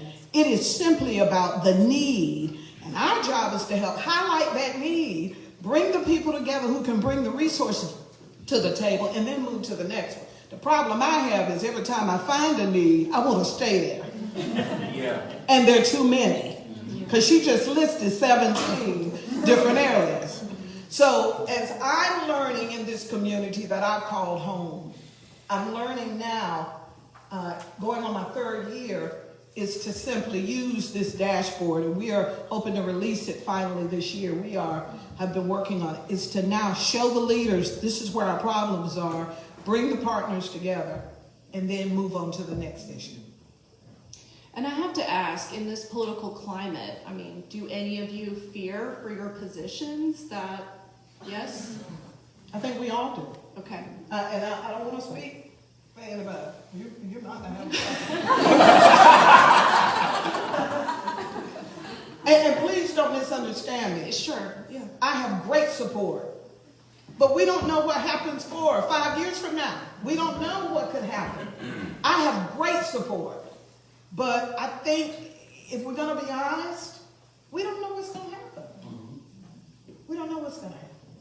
I think what I will add is that just not knowing what the future looks like is why it's so essential to really focus on what can we impact right now in present day. and just being so in tune with that. And as it relates to Mineral County schools, our students have suffered tremendously through this COVID learning loss. And the role of, in my roles, how do I merge that gap? You know, how do I get creative in the space? Because when we think about DEI looks different depending on the institution. And I represent 45 different schools. So the need is going to be very different. And similar to the language that Dr. Bertha Todd uses, she calls herself a strategist. That's exactly what I have to be in this role. And how do I leverage my long-standing social capital? How do I leverage my long-standing relationships with community members to bring and usher in resources to increase academic re-engagement for our students? So what I will say to the people in this space is that right now, the culture of education has significantly shifted. COVID has really exposed that there are different avenues of upward mobility that don't necessarily require education for our students, especially with social media and the virility and the profit off that. And is how do we ensure that our students are career and technical and college and career ready? And what does that look like? And what I would say to you all is in this space is a charge. How can you leverage your resources and reach out to Ms. Katrina Futrell of CTE and ensure that we can have internships for our students? You know, how do we bridge that gap? How do we give our students a reason to want to show up to school? To know that they can come to school and get their education and they're building skills and trades that they can market right now, not when they graduate, but that they can market and build that sustainability, you know, to start their LLC. You know, that stuff starts early, so it's just really leveraging our education system as one of the last remaining institutes that prepares our students not for the future, but for right now. So I think this role is super important, and it's that constant demonstration of that this impacts us all. So I wanted to say something philosophically and something personally. Personally, I'm a faculty member, so when you ask the question about do you fear for the role, I think the institution is really supportive of the role, no matter what the title may be. But if y'all ever look around and the CDO role is gone, just trust that Danielle is in a classroom teaching students somewhere. I still will hopefully be employed. But at any rate, philosophically, I'll say this. I appreciate Letty Gore and her historian expertise, because part of what I teach our students when I am in the classroom is the Brown decision and school desegregation. So in response to how do we sort of get out of this political divide, which is the way I interpreted your question, it's not exactly what you said, is this: when Kenneth and Mamie Clark actually did their famous doll experiments, and they went and asked kids, you know, what do you see when you look at this doll? And they connected that to what kids were interpreting about their existence. Kids who were Black felt inferior. Kids who were white thought they were superior, and or Black kids thought the white kids were superior. So for me, the importance in DEI, if we were to relate it to anything crossing race and ability, is just that. Whatever we are doing in education has to address the fact that we do not want to raise another generation of people who think they're superior than someone, or another group that thinks they're inferior, simply because of the circumstances of their birth. So that's what I would say. And for this example, I read this week, and this was really interesting to me. This week, the Columbus County Commissioners approved a DEI specialist for the Sheriff's Department. Linda, I wanted to ask you, with your history working, what's your take on this? What should this person start working on with the Sheriff's Office staff after that resignation of Jeremy Green? He was reelected. He was reelected last November, despite his history of using racist language and discriminating against some of his officers. And I know that's a tough question, but what should they start working on? They've approved it, and it was because of this racial issue. Rachel, you said we could pass out. Okay. Darn it! Stuck my foot in my mouth. Wow, that's really amazing. Because I remember I joined the Wilmington Police Department in 1990, right after 3 deaths had occurred at the hand of Wilmington police officers. I know you all remember that. Some of you remember that. We had an officer that was driving down 3rd Street and T-boned a young man. I think he was an African-American female officer, and she killed him. She had blue lights on, no siren. Then there was I think it was Ed Gibson, shot John Jones on the bridge. He was unarmed, and he was never indicted. And riots broke out in the city. And then the last was a black officer. I remember, I think John Williams. He was in his apartment cleaning his brand new gun. He was a new officer. He was excited about being on the force. He was black. And he accidentally discharged his weapon. It went through the floor of his apartment and hit, I believe she was an Iranian woman, in the back of her head and killed her. He didn't even realize till later that there was someone down there that he had killed. And they tried to indict him. And so Wilmington was in an uproar. They were calling for the resignation of the chief of police. And it was at that time they decided to hire a community relations officer. And I was fortunate enough to get the job. And I remember the first thing that I knew I had to do when I came in that role, and that was to somehow or another build the trust between the community and the police department. Watch this. And to also convince the police officers that I was there to help them as well. And so I walked into a community that now had become suspect of me. What's she doing over there? She's a sellout. And then I had to look at the officers, a lot of black officers, who said, what you supposed to be doing? And somehow or another, through the wisdom of people like Harvard Jennings, is that they've hired, or they're going to hire, they are going to have, first of all, a strong resolve. They can't run at the first sight of trouble. They are going, I tell people, when you do DE&I work, it is not for the faint of heart. It is not for someone who can't take the stares and the comments under your breath. You're going to have to be able to stand on the side of right wherever you are. And so they are going to have to build that trust somehow or another, and they're going to have to get out of the office and into the community. But first of all, they got to work on it inside. So they got to find out whatever's going on in that sheriff's department, and they've got to work through from the bottom up with the support of the sheriff. And so I'll be praying for them. Anything else on that? I've also heard too, I just talked to a public defender recently, and he is saying, and I see this too out in the community, I'm not a racist if I'm not with a far right group, or if I'm not part of the KKK. Why are we discussing this? I'm not a racist. This is gone. So, I mean, how do you get people to, like we've talked about, kind of step back, and you're not accusing them of this, but we got to do better as a collective whole? That's really hard, because people, again, with some of this work, get really defensive, especially if we are talking about race.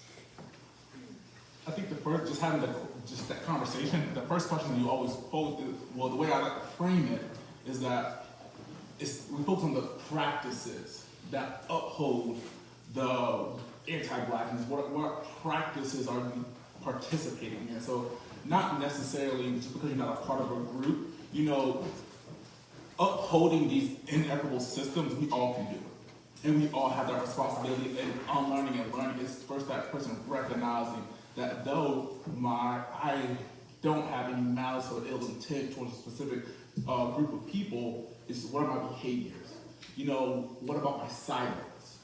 And especially when the silence is because silence is complicit, So the way in which I choose not to engage are things that kind of uplift or, kind of reaffirm that status quo that, has detrimental impact. So I think that's the one way to just kind of restructure it. You mentioned, you asked a question earlier about white males. Yes. Having the conversation, and just to blend that, White males are the fastest growing minority in this country. That's right. I didn't look at you on purpose. And so, to kind of get the wall to go down, when I run into that, because they have a voice too. And if we are truly doing the work of DEI, we want to hear every voice. And so, not to isolate people, but to break that ground so you can have that conversation and say, hey, look, wait a minute. Because I notice when we do small groups at the county, or if I do them in the community, I notice if there are white males in that group, or even sometimes white females, they get real quiet. Because they don't think what they have to say is important. Everybody has a voice.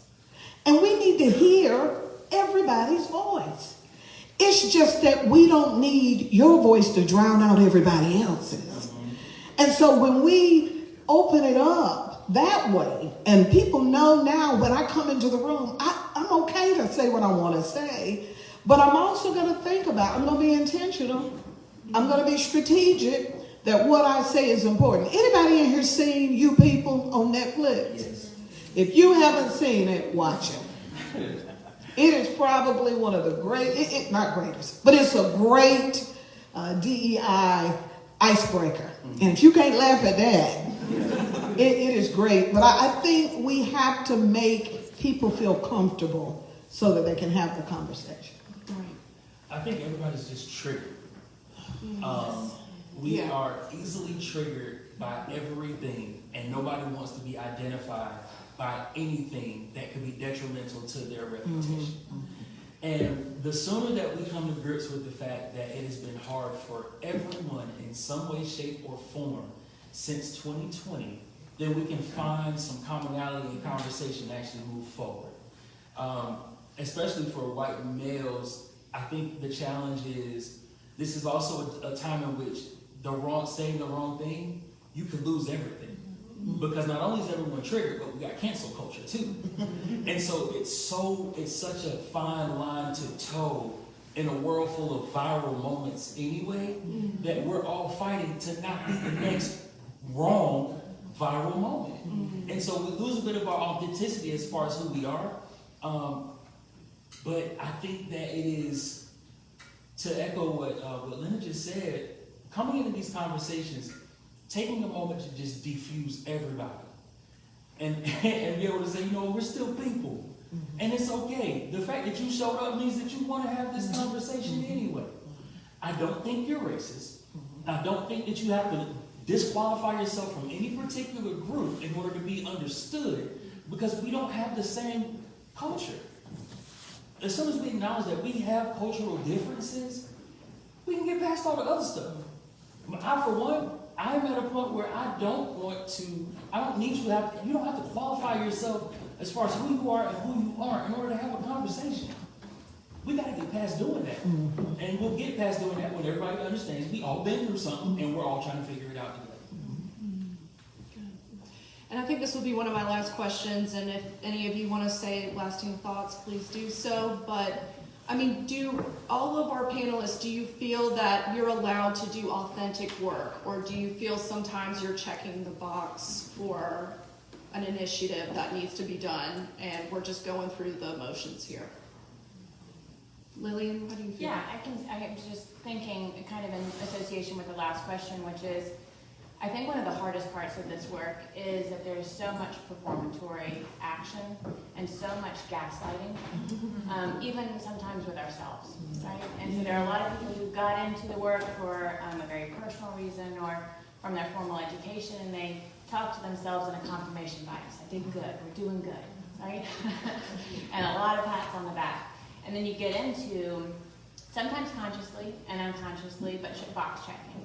Right, and so I think that it's a huge benefit to have a group of peers who can hold you accountable to yourself and also each other when you enter these conversations from a place of authenticity to say, that doesn't sit well. That doesn't feel authentic. That's not my truth, And so to be able to continue that conversation keeps you from the box checking activity. And I think it really is, it's one of the ways that we can all contribute to this. And I would argue maybe one of the hardest things to ask of each other is to, when these conversations are just flowing so naturally and everybody's patting each other on the back and we're doing great work, to be like, and There's we didn't this. quite go far enough, Yeah. you know, or there's this extra thing to do, you know, and so I think that's one of the roles that we play, but also that we can do collectively. I think one thing we have to acknowledge is that there has been some extreme polarization in the work that we, in DEI work, especially as it relates to education. It's really important in all planning to ask myself this question, you know, what's the anticipated outcome for the student?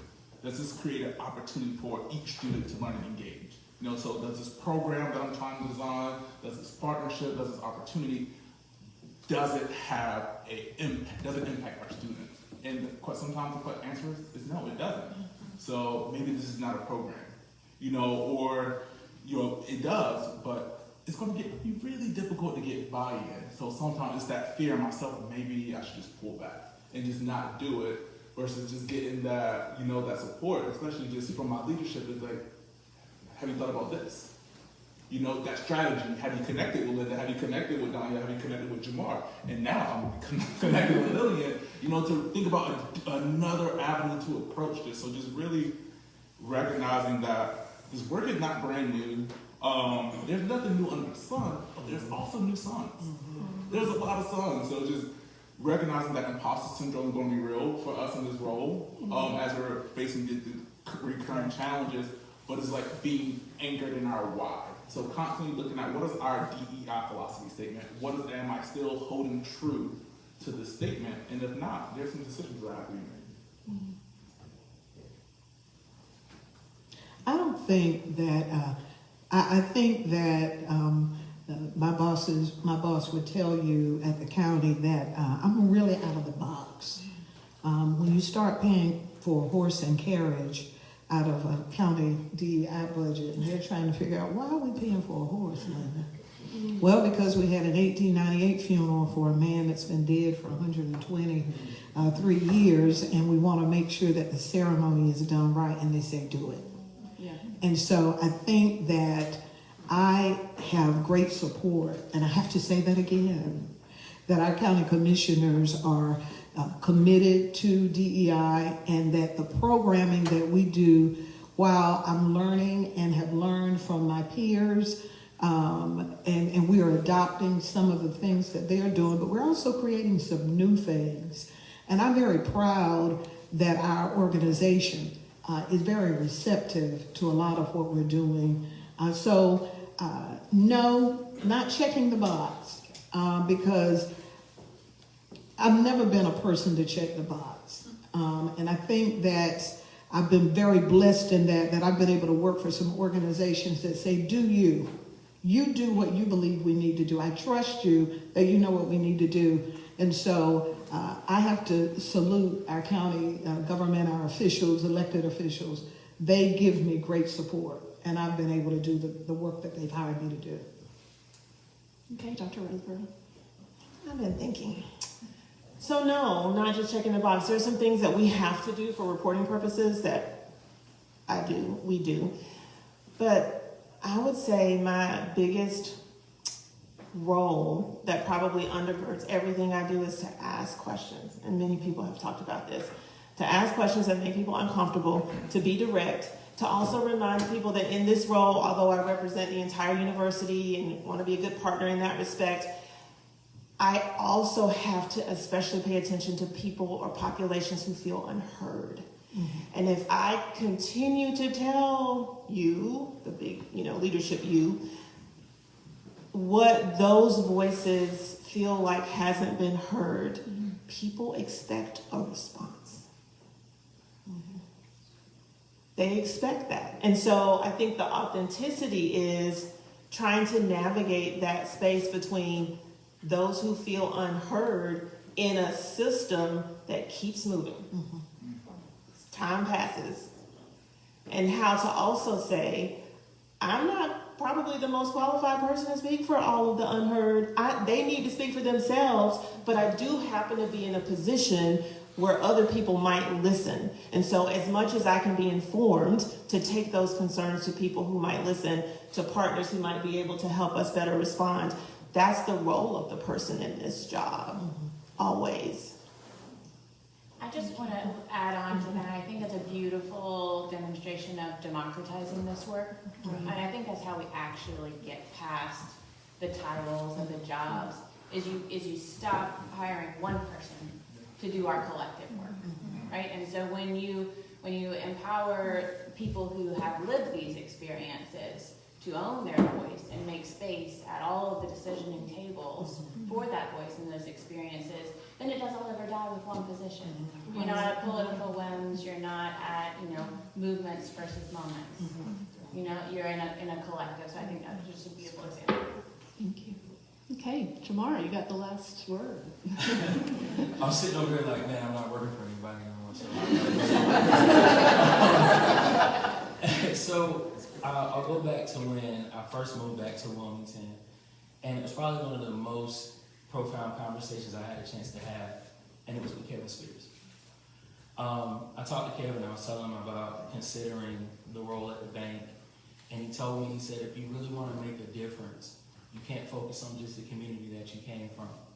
I'm from the South Side. Like, for me, it was 60 Mears and my cousins and the people that I grew up with, and I wanted to make sure I impacted them. Mind you, I've been in banking for almost 10 years, so I was one of those people who had a chance to be hope for the ones that I grew up with. And sometimes it's a lot of responsibility. But Kevin said, if you're going to be impactful, you need to make sure that you're reaching out to everyone. And so I took that to heart, and I went and started reaching out to everyone. And all over the city, we met people everywhere, anywhere. Mind you, in a pandemic where we didn't have vaccines or none of those other things. For me, it's never going to be check the box. Before I started working at the bank, I was doing the same kind of thing. People know me as a person who will strategize, encourage, and for those who don't have a voice, help you develop that voice. It'll never be about checking a box as much as it is about shaking the city. I came back here for a reason, apparently. And so people still call me about the work that I was doing before I started doing the work at the bank, and I'm sure they still will. And so it'll always be about empowering people to think beyond what they've always known and showing them what they're capable of if they actually try. That's it. Sometimes people just need somebody to look at them and say, you really can do this. And to pull all the gifts and the skills that you know that they have and put them in a basket and represent it to them in a way that it actually looks like something beneficial. That's all we really need sometimes, right? Yeah. So it'll never be, I'm just doing this to check a box, because my phone rings all night long about this stuff. And people know I'm not there. But they believe in what comes out of the conversations we get to have, right? And so I'll always be an advocate. Like, I look at people, I grew up with people who are like him. I don't have a choice about it. And I say that respectfully, like, you never put it on us to go do this work, but you can't sit and watch some of the things that we were able to see and not have a passion for doing the work. And so it'll never be about checking the box. It'll always be about doing the work. Okay. Well, thank you so much to our panelists. Let's give them a round of applause.